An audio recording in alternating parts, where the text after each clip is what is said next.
Hey everyone, welcome to the Wraith YouTube channel. My name's Deke. Today I'm going to be soloing Zekvir in Zekvir's Lair. This delve becomes unlocked after unlocking all of the difficulties of delve, so by clearing a T10 you unlock difficulty 11 and Zekvir's Lair.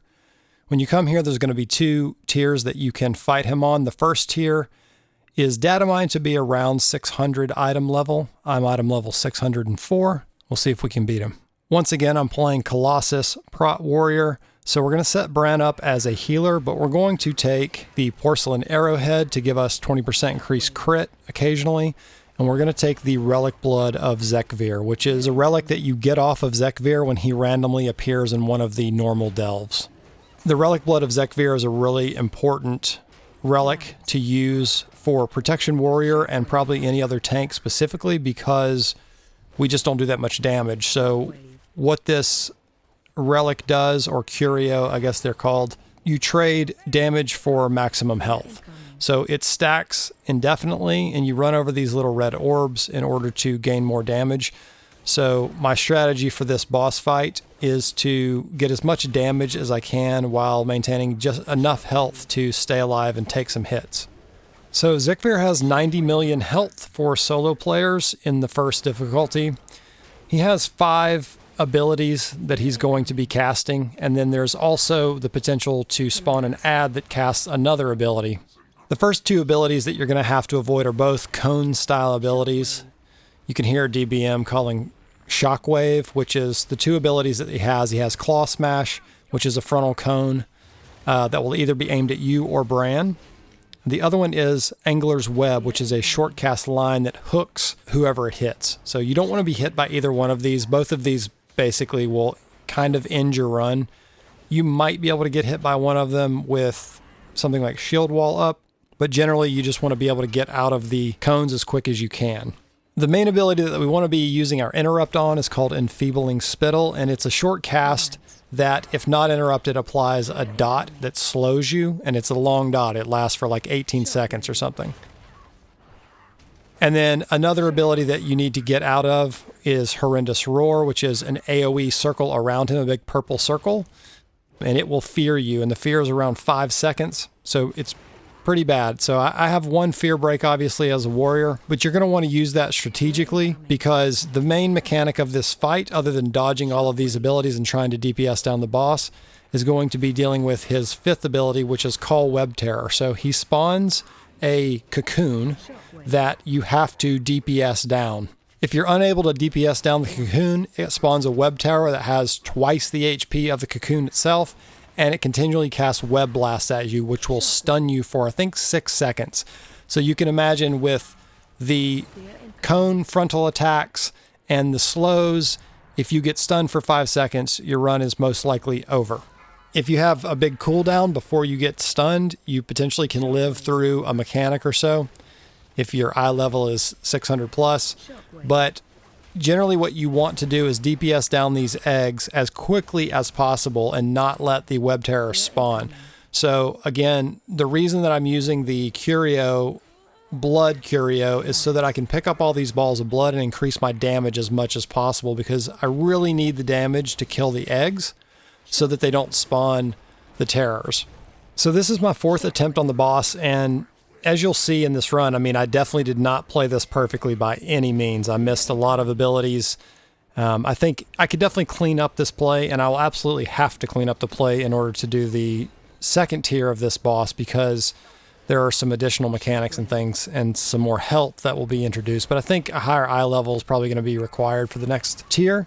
The biggest issue really is just getting down the web terror. So the reason it took me a few runs to beat him is just learning the mechanics and seeing, you know, what you have to do and when you have to do it. You know, kicking the Enfeebling Spittle there is really important because that slow makes it harder for you to dodge the cone abilities that he's doing at you.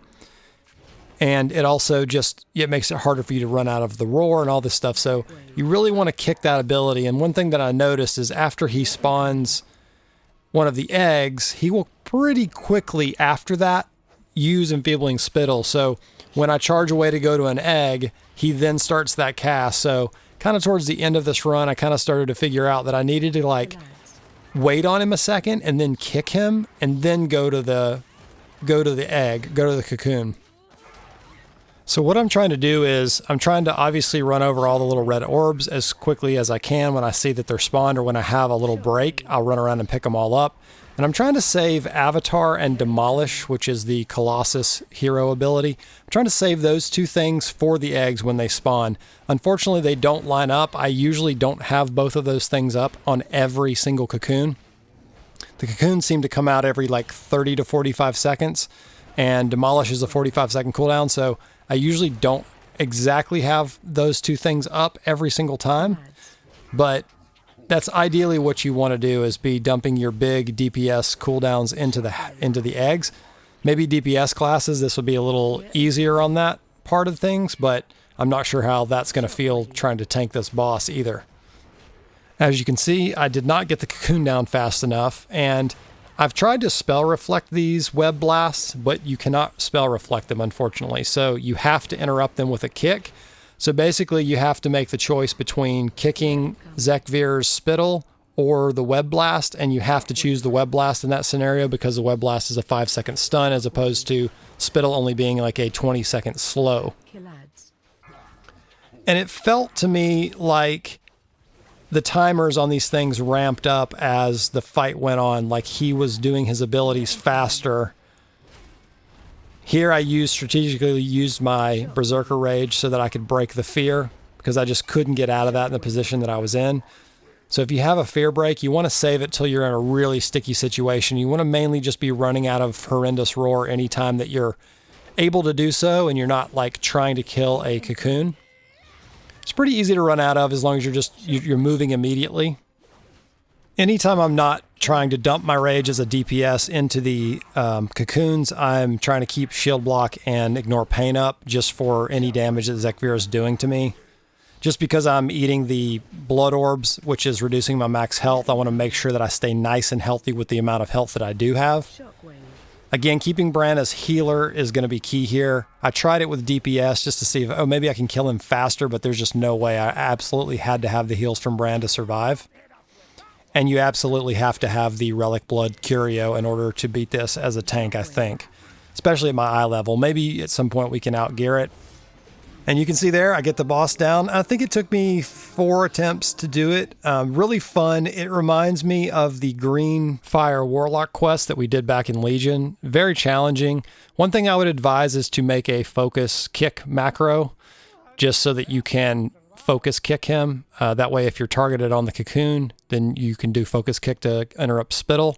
You have to be in range in order to kick that. And also, you're going to have to make sure that you have a kick available if you are unable to kill the cocoon and a web spinner actually gets out of it. So those are things to keep in mind. I hope this video has been helpful for some of you guys out there that are going to try this boss or are struggling with this boss. And another cool thing about this fight is you get this really sick back piece. It didn't seem like I really got any other great loot off of this, just some random trash and some greens. But the back piece is a one-time reward, and you also get the Nemesis achievement, which is really cool. So thanks for watching. I hope you guys enjoyed this, and I'll be back with more Delve content soon. Later.